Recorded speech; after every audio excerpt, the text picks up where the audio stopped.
Friends. Gurazala మండలం పులిపాడు గ్రామం మాది. ఇది సూపర్ బంటి వెరైటీ.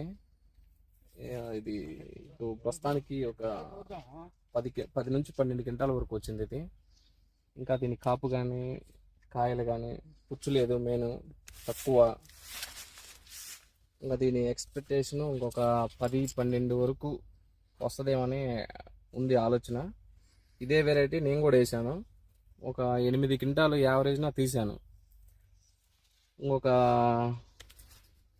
7-8 కాడికి మాయి కూడా వస్తాయని మేము అనుకుంటున్నాం. వెరైటీ అయితే నేను ఇది లాస్ట్ ఇయర్ ఒక 3 ఎకరాల నరేసాను, 60 క్వింటాలు తీసాను. మొత్తం 30 వేసా. 30లో ఒక 3 ఎకరాల 30 సెంట్లు వేసా. 60 క్వింటాలు వచ్చింది నాకు. ఉన్న మొత్తం వేసినట్లు మొత్తం కూడా ఇదే బాగా వచ్చిందని చెప్పేసి ఈ సంవత్సరం ఒక 15 ఎకరాలు వేసా. ఇది 15 ఎకరాలు కూడా బాగుంది. వెరైటీ ఉన్నట్లు వేయదగ్గ వెరైటీ. ఇది చూడటానికి కూడా కాయ వెరైటీ కానీ సైజు కానీ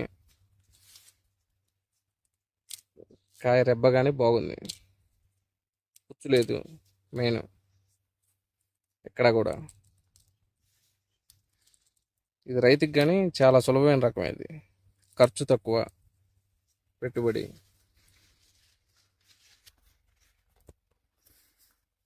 వెరైటీ చిక్కన కాపు కూడా దగ్గర బాగా కాయమ్మడి కాయ. ఇది కానీ ఇక్కడ కానీ 1 2 3 4 5 6 7 ఉన్నాయి కొమ్మకి. 7 8 9 11 ఉన్నాయి.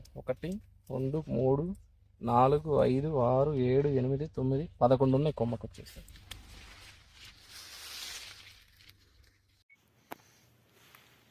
నా పేరు మేకపోతుల శ్రీనివాసరెడ్డి, కొత్తపిన్నెల్లి గ్రామం, మాచవరం మండలం, పల్నాడు జిల్లా.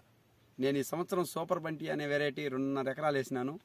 ఇప్పటికి ఆల్రెడీ 12 క్వింటాల చొప్పున వచ్చింది ఎకరం తీశాను. ఇక 10 క్వింటాల దాకా దిగుబడి వచ్చింది. అయితే కాయ మీడియం సైజు, గొబ్బొచ్చేసి లావుగా, తీయటానికి చాలా సులువుగా ఉంటుంది.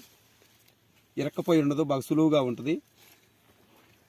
ఆకుకి నూగుంటం వల్ల తెల్లదోమకు తట్టుకునే శక్తి ఉంది. పైపెచ్చు ఇక ఏంటంటే బెట్టకు కూడా తట్టుకుంటుంది ఇది. ఆల్రెడీ ఈ 2.5 ఎకరాలకి ఇన్ని 20 క్వింటాలు వచ్చినా కానీ ఒకసారి కూడా తడేయలేదు. నేను ఈ సంవత్సరం 6 ఎకరాలు ఇది 2 వేసాను. ముందు వేసే పత్తి 6-7 ఎకరాలు వెరైటీ పక్క రైతులకు కూడా చెప్పి ఏపీ దగ్గ వెరైటీ.